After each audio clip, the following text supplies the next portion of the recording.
ایک مرتبہ محمود غزنوی بادشاہ نے اعلان کیا کہ آج ہم اپنی دنیا والوں کو سخاوت بتائیں گے کہ ہم کتنے بڑے سخی ہیں۔ بادشاہ کا اعلان ہوتا ہے سواری کے دائیں بائیں تشت رکھے جائیں، برتن رکھے جائیں، اور برتنوں کے اندر قیمتی جواہرات سونا چاندی ہیرے موتی رکھے جائیں۔ بادشاہ کے حکم کی تعمیل ہوئی۔ بادشاہ سواری پر بیٹھا اور دونوں ہاتھوں سے خزانے لٹا رہا ہے۔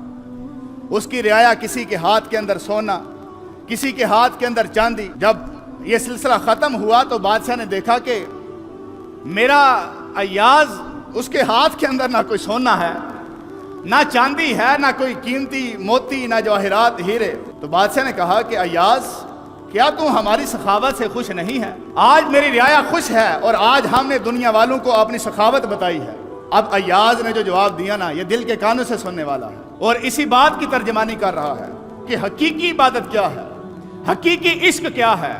ایاز کہتا ہے کہ بادشاہ، تیرے جتنے بھی وزیر مشیر ہیں، یہ رعایا ہے، کسی کو سونا چاہیے، کسی کو مال چاہیے، کسی کو ہیرے چاہیے، کسی کو جواہرات چاہیے۔ فرمایا کہ بادشاہ، مجھے نہ سونا چاہیے نہ چاندی چاہیے، مجھے تو سونے چاندی والا محمود غزنوی بادشاہ چاہیے۔ فرمایا کہ جب بندہ خالصتاً رب کے لیے عمل کرتا ہے، پھر جنت بھی مل جاتی ہے، جنت والا بھی مل جاتا ہے۔